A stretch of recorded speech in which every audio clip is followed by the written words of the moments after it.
Hi, I'm Helen Yalof, and this is my guest, Jon Haggins. And the name of my show is... Helen, I'm happy we met. Are you really? Yes. Oh, good, good, good, good. So, anyway, Jon is a jack of all trades, master of none. When I grew up, well, that was the expression. All my teachers quoted me that to be successful, I had to stick to one thing. Well, I couldn't do it, and obviously neither could my guest, Jon. Actually, I looked it up just for the show, and it turned out that the saying is misquoted, and it can be traced back to the 14th century. Amazing. Isn't it? Amazing. Actually, Shakespeare wrote something about it in one of his plays, using a different name. But the last part has been cut out, it's been misquoted.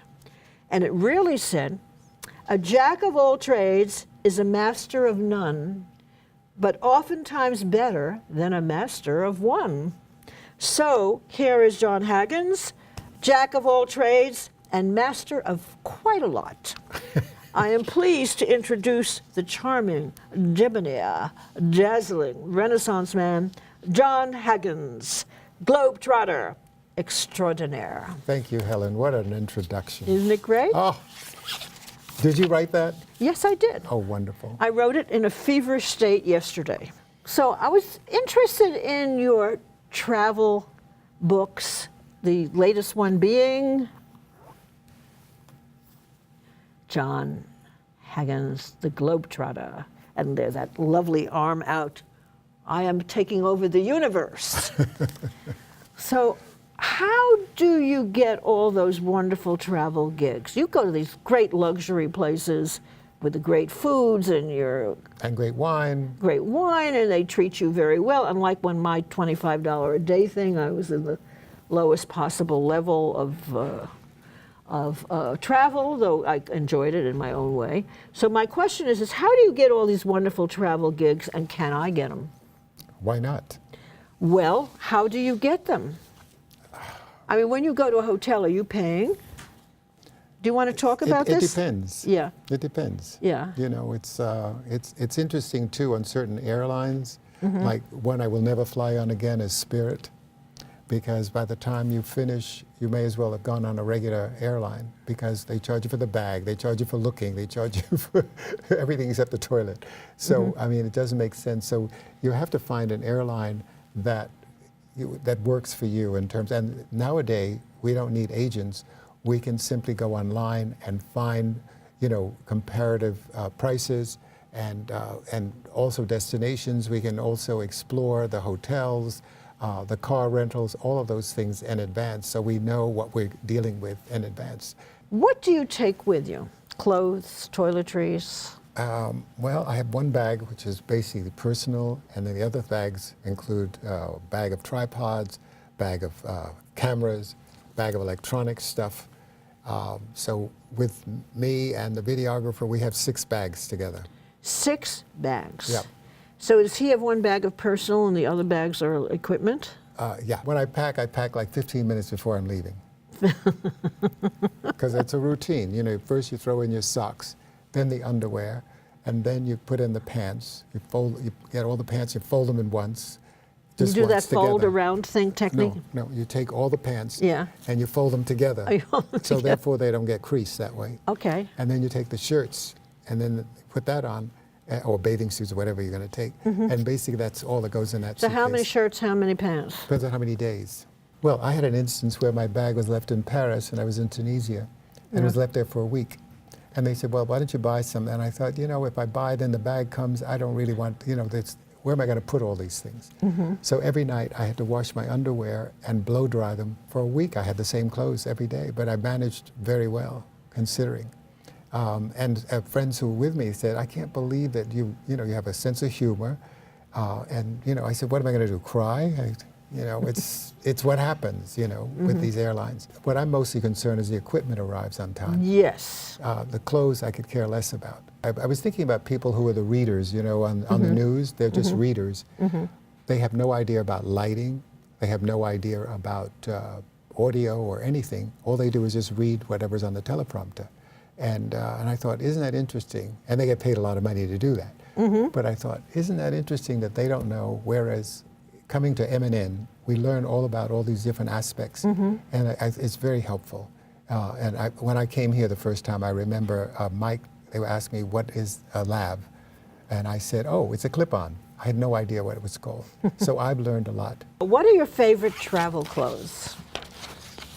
I call it, for me, linen shirts. But they crinkles. Not the way I do. When I get to the hotel, I hang them up right away. Oh, you hang them up right Even away. if I'm on the hotel for one night, I hang them up so at least they, whatever. By the end of the trip, of course, that's another story, but in the beginning, it's all fresh. I heard a celebrity actor, I don't remember who he was traveling around with Frank Sinatra and was friendly with him up to a certain time. Anyway, he said Frank Sinatra's clothes was always bandbox. Bandbox? What? Oh. There was a term when I grew up, like it was out of a bandbox, like it was completely pressed and perfect. Ah. And what he would do is he would hang the clothes in the bathroom shower and Let it steam it steam. every night. And it would come out looking perfect, which Yeah. I used to try to do, but then it sort Then the of, wall gets wet. that destroyed my bathroom a lot, yes. And then the other thing was that I had a chiffon shirt many, many years ago. Yeah. And that I hung in, and it became the size of a doll's shirt. It shrank. I said, well, no more of that. Oh, yeah. But that was so funny, that big shirt shrank. So there are all kinds of little tricks, you know, for travel. And the most important thing is to edit, because you don't need all those things. You're not at home. You don't seem to have it hard on trips. When are you not having a hard time in Well, your I don't travels? know, just don't. But actually, it was very interesting because I was going to Gujarat. Where? Gujarat, Okay. West Where's Gujarat? India on the India, West Coast. okay.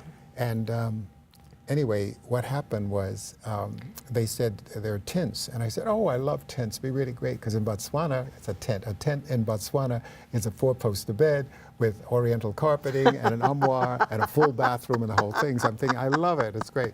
I get there. Yeah. I walk into this tent and I go, where's the bathroom? And he said, outside. I said, what do you mean outside? It was in the other room, the other part of the tent. So I walk in, I look around, I said, but where's the shower? And they said, you take water, you throw it on yourself, and you lather yourself up, and then you throw more water and you get rid of the water, whatever it is. I said, what? Well, anyway, that was an experience. That was probably the lowest point that I ever had. And then when I got to Mumbai, I stayed in the shower for 20 minutes. I said, I can't believe this. This was like not my idea of a tent. But, you know, but that was probably the lowest point, I think. What you discover in travel are so many different things, and you have to adjust. You have to be open to, like turning a page, you have to Right. just be open to all these wonderful things that happen and learn from all these experiences around the world.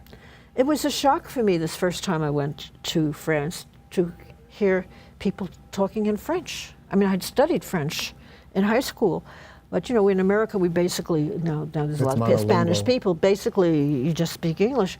And I studied French, but and I've seen French movies, but actually to see a little 2-year-old child speaking French, it was a shock for me. Yeah. Dogs speaking the same language, roof, roof. And meow, meow, you know. Well, do you know that dogs do not speak the same way to other dogs as they speak to humans? Oh, There was a study on that, Oh. that both cats and dogs have learned different ways of expressing themselves. So your motivational book, Yes, I Can, you want to talk about that a little bit? well, actually, it's a memoir from the beginning until So now. what does it cover? I haven't read it. It covers my childhood, growing up in this small town until I was 9 years old, and coming to New York, which was a culture shock, and going through the schooling and into college, and then going out for a career in fashion and cabaret and all the things that I've done, basically. Just sort of a life expression. I guess that's the best way to describe it. And it just sort of, tells the story of what I'm about. but what I was about, what I am about. So, but you were also a motivational speaker where you would go and talk to people about all this? Like at this, the Smithsonian in Washington. They asked me to come down and talk to a group of people, so I did.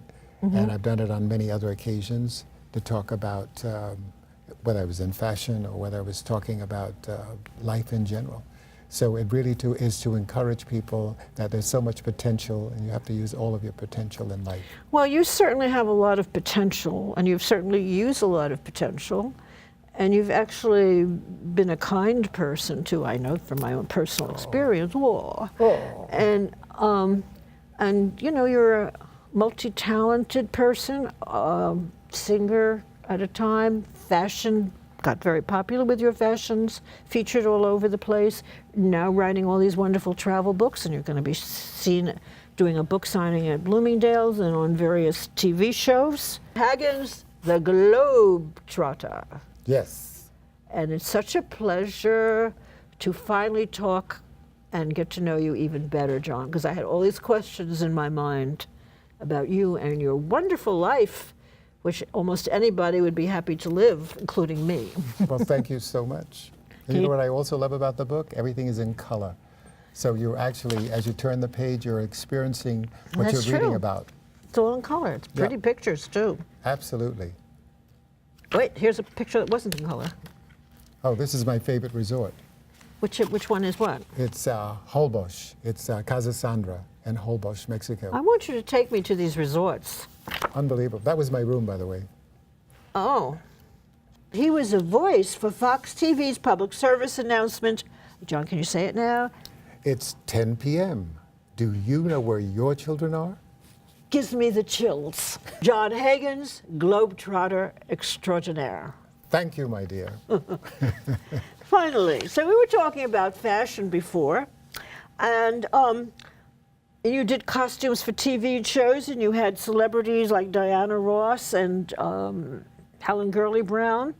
And at the time, your fashions, I noticed, sold for approximately $600 to $800 in stores. In one of the shows, I saw that you were developing a travel thing. Rich, elegant-looking polyester in fabrics for travel. Sometimes you combine them with other things. And that's actually a direction for the future for fashion design. I spend a lot of time looking for clothes that breathe, that travel well, so that I don't have to iron, which was something you were going into in that direction. So if you were designing now, what fabrics would you use? Would you still use polyester? Absolutely not. And natural fabrics. You'd use natural fabrics? Absolutely, whether it's cotton or linen or whatever it is. Or rayon? Or rayon, yeah, I was going to say that. Because it, to me, even when I shop, I look at the labels to see what the content, sometimes I can just look at it and feel it. Because synthetics are just the worst as far as I'm concerned. And polyester has progressed a lot from the past. I mean, in the 60s, it was horrible. A good example, I was in Rio, we danced all night, and I had this polyester shirt on. And the next day I put the same shirt on, and I went downstairs for the carnival, and I said, God, someone smells like urine. What's going on here? So I moved like 5 paces, and finally I went, oh my God, it's me. It was a polyester, you know, with a perspiration. So I said, forget, I never wore polyester after that. But they've come a long way with it, except the whole reference of polyester is just not what I want. Do you still design? No. Why not? I have no desire to. I say evolve. They say that you've created a new whatever. It's really a question of evolving, because whatever you've learned in the past you can apply to. It's like when I did cabaret, we had posters all over town. When I came back to fashion, we had posters all over town, and someone says, oh, is he new? They didn't realize I'd been around before. But the whole idea, this was something, it's like 8th grade typing. You can still apply that to what you do today. So why did you stop designing? It's a very expensive business to be in. And stores were totally different from when I originally came into the business. I remember Bonwit Teller. Do you remember Bonwit Teller? Sure. They actually bought fabric so that we can produce the items for them. They don't do that nowadays. But meanwhile, when I came back, when a store bought, they gave you a confirmation, it was theirs. When I came back, they gave you a confirmation. If they didn't sell it, they want to return it. How can you be in business? Meanwhile, you have electricity, you have people to pay, you have fabric to pay, you have all this rent to pay and all of this. How do you take these things back? Makes no sense. So the whole economical way of it working was just totally different, and it certainly doesn't work for a small manufacturer. Even large manufacturers, when you see these sales, it's because they've had returns or they didn't sell it, so they make their money back, at least from the wholesale point of view. And you think they're sample sales, but this is how they manage to get their money back. But it's horrible. It's a horrible thing, because then you're eating it. I mean, I had an example. I'll give you an example with Bloomingdale's. Yeah. Which I thought was very funny. There was a big editorial in Cosmopolitan. We had 85 pages in Cosmo over the years, and 8 covers. But anyway, in this particular thing, they'd gotten the credit, they'd received the merchandise, everything was fine. A month later, they said, "Do you want to go forward?" I said, "What do you mean?" He said, "Well, what we didn't sell, did you take it back?" I said, "Let me think about that." That's going forward? I said, "Let me think about that." So I happened to call the accounting department. The check was ready. I sent a messenger, got the thing. A week later, he called up. He said, "Have you thought about it?" I said, "Yeah, I'm not taking it back." And that was the end of the Bloomingdale's situation. But in 1970, I must go back to that, I designed a dress that everyone around the country bought 1,000 units per store per week. It was like, and people were bumping it off, means copying it. But they weren't they copied it with a dart. We never had a dart, because I don't believe in darts, because darts always land in the wrong place. So anyway, we managed to do this, and everywhere you could see this dress. It was unbelievable. Bill Cunningham, who was working with the Chicago Tribune, did a whole big story on this dress as the dress of the year. And we're talking about Bloomingdale's, which is interesting, because on Thursday I'm going to be doing a book signing. Wednesday, isn't it? Thursday. Thursday. I'm going the wrong day. Yep. Thursday. You're doing a book at 6 signing there. Yep. 8th floor. 8th floor, yeah, in the houseware department, I think. Housewares? Yeah. Oh, I used to love the housewares department there. Yeah, yeah.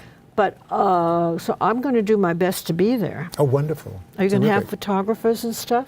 I don't know what's going to be there at the moment, you know. And I'll shoot you with my little iPhone. Oh, thank you.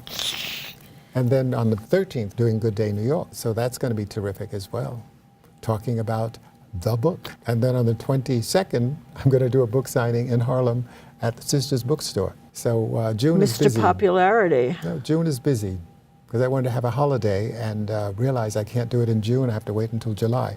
And there are recipes, by the way, in my book. So therefore, you can experience the different destinations by reading the book and going through the recipes.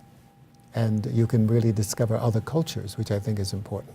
And the name of the book is Jon Haggins, the Globetrotter. You have several books. The African American Travel Guide was the first.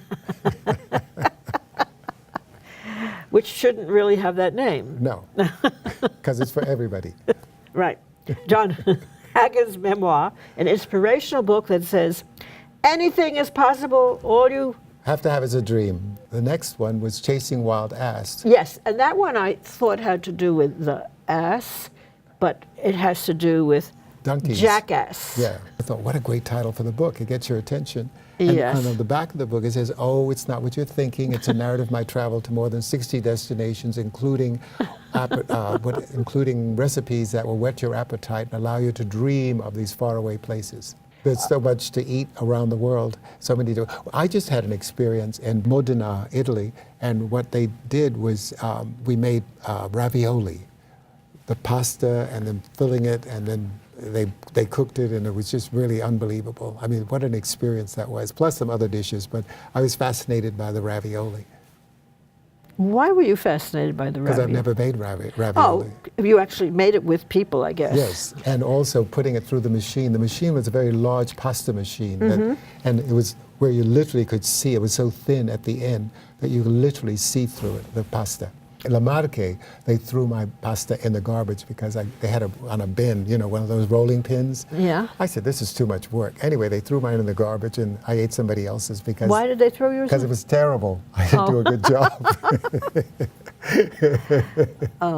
So these are some of the experiences that you have when you're traveling and you're dealing with food. You know what I thought was interesting, too? In Lyon, we were cooking, and I was making the mashed potatoes, and there was more butter, because, you know, France is all about butter. Italy's about olive oil. So they kept throwing in the butter and the potatoes and the stirring, and I thought my wrist was going to fall off. Going through Bordeaux, going through Champagne, going to Corsica for their specific, wines, and all of France. It's just unbelievable. All these different regions, and you're having different, tastes, and it's just an incredible experience. It just fills your heart. I guess you love to travel. Yeah, I love the experience. I love meeting all these people around the world and having friends everywhere. The last book is the one you're doing now. Yes. Which is going to be showing in Bloomingdale's, called Jon Haggins, the Globetrotter. The Globetrotter. Trot, trot, trot. Globetrotter. Yeah. So who buys your books? Can I just show the Yeah, book? well, do show it. Yeah. Look at this. I love all these times he goes like this. I did that once. And I have a picture of me on my first trip where I'm on a parapet going like this. It's like Christ the Redeemer. What? From Rio, Christ the Redeemer. Oh, yes. Yeah. But I was doing the yay. And then you have it in the back also. Oh, doing it Kind again. of half nude, huh? Yeah. Let's show it to the kidney. And there's all those little circular things around there. Exactly. That's So a funny. lot of your pictures are actually like this in Yeah, the book. for some strange reason. For some strange reason. Yay! So who buys your books? People who are interested in travel, which I think is important. People who are interested in discovering the world. And also people who are interested in cooking.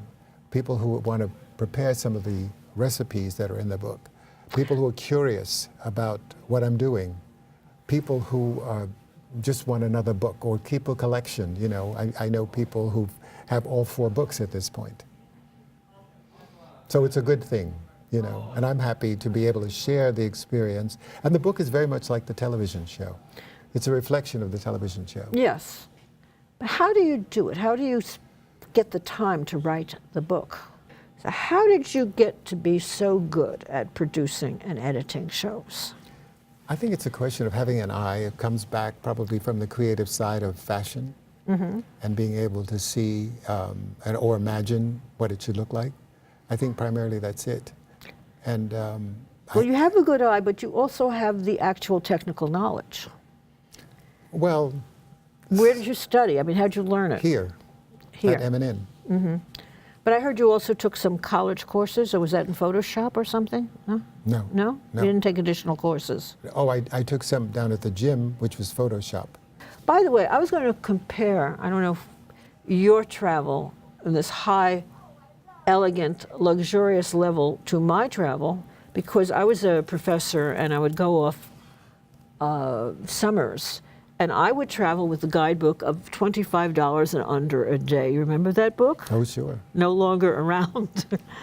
and at that time, the dollar was strong abroad, so you could live better, and Europe was not in great shape. Right. So it was such a totally different way than you traveled. And I remember keeping to that idea, and then I got to Spain, and you could have stayed at the Ritz for the $25 a day thing, and I didn't, because I was still following the cheapest way of doing it, because it was a way of meeting the real people of the time. And I remember being in a dingy room, and somebody banging dishes all night long, or maybe they were tapping flamenco things on the table, I'm not quite sure. Or dancing on the And walls. I'm saying, why, yeah, Like Fred Astaire. why didn't I stay at the Ritz? But the few times that I did stay at luxury hotels in that time, I didn't get to meet the people. They were like con men around trying to get your wares or do something. Right. Or you met other tourists. So anyway, that's sort of how I traveled my way through Europe. It was totally different than you did. I did have an experience in Copenhagen. I don't want to, which I feel like telling you, which I was on a bus on the way to the Tivoli Gardens, and somehow I started a conversation with someone next to me about the Desert Song. Did you ever see the movie The Desert Song? No. Well, it's an operetta, and I saw it with Dennis Morgan, and they sung songs, and it was a wonderful thing. And this guy next to me says, no, it wasn't Dennis Morgan, it was Gordon McRae. And I said, no, it was Dennis Morgan. He said, no, it was Gordon McRae. And someone across the aisle from us said, no, it was Nelson Eddy. And we said, well, we were arguing about this, and then we gave up. And we said, God, we can't convince each other. And we started singing very softly songs from this operetta, the Desert Song and whatever. And then the whole bus, this is in Copenhagen, the whole bus started joining in with us. Oh, fabulous. So the whole bus was singing songs from the Desert Song on the bus in Copenhagen. And we just kept singing this song happily. And then I had to get off to go to Tivoli Gardens. And a little old lady stopped me on my way off and said, she said, I have never been, thank you so much. She says, I've never been as happy in my life. It was just a wild experience. That is so funny. That's good. Oh, then I looked it up later, and it turned out that all three of us were right. It seems there were several versions of the Desert Song, and we just remembered the one we saw. That's funny.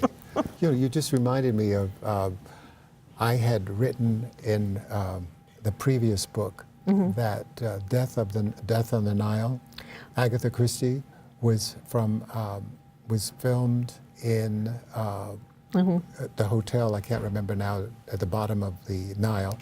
And then what happened was, then I saw the movie, and it was at the one in Luxor, the hotel. There are two versions of it. So I was right by having the one that I had. The two versions of the movie. Yeah. Yeah. Yeah, because the Cataract is one, and then the other one is the Palace Hotel, or whatever the hotel is in two different versions of Death on the Nile. right. Yeah. Yeah. But There was, yeah. But I didn't know that initially. Yeah. I thought of only the Cataract. I didn't realize it was the other one as well. I thought, oh, and I've stayed in both places. And I thought, oh God, I can't believe I did this. But then I said, oh, thank God, it's okay. I did it correctly. It's time to close off this show. So, Jon is going to have a Bloomingdale's book signing. Well, he'll already have it by the time we do the show, and be a guest on Good Day New York. And his Globetrotter book, Jon Haggins, the Globetrotter, is not like any other travel book. It's a journey in itself. And if you've ever had a desire to see the world, the color photos will take you there as you turn the pages. This is Helen Yalof signing off and saying, Helen, delighted to see you. Ah, Helen, I'm happy we met. There you go. No, you should say it. No. Helen, I'm happy we met. Thank you. It's such a pleasure. And I think to myself, what a wonderful world.